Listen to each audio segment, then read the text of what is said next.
Hello mga kanayon, masantos ya labid si kayo. Ito, pauwi na ako.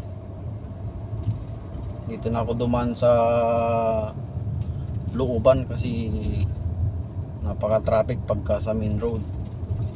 Ito, ang tawag nila dito ay Little Baguio. Dito sa bayan ng San Juan. Walang nadaan dito. Bihira lang. Ito ang pinaka mabilis na daan pauwi sa amin, sa bayan ng Bosco. Ayan mga kanayo. Yun nga lang, maraming hams ang kalyeng to.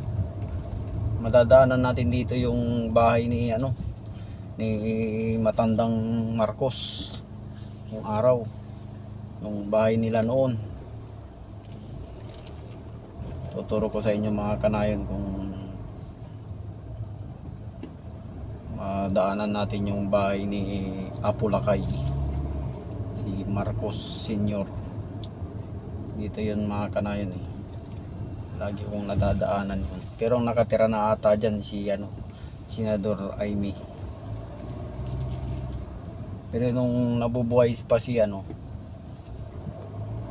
Apo Lakay, dyan siya tumutuloy. Dyan siya nakatira.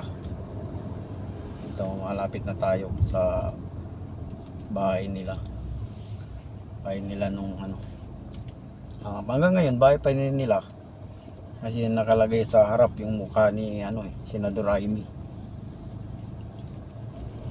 Turo ko sa inyo mga kanayo yung bahay.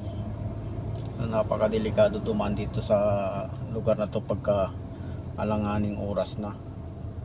Ang mga ating gabi hindi na ako dumadaan dito. Unang-una bihirang dumaan dito sa madilim. So aros walang tao. May mga bahay pero bihira ka makakita ng mga tao dito na naglalakad. Halos wala ang naglalakad dito. Kasi nga looban siya. Malapit na tayo sa bahay ni Apo Lakay.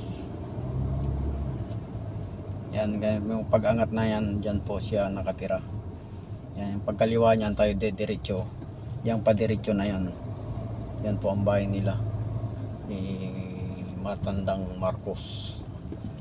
Yan mga kanayon. Yan, madilim no? Ito ang bahay nila eh. Ayan yung pumapasok na van. Yan, baka si Senador yan eh.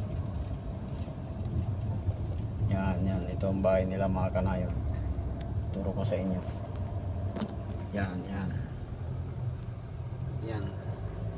Yan ang bahay niya. Thank you mga kanayon.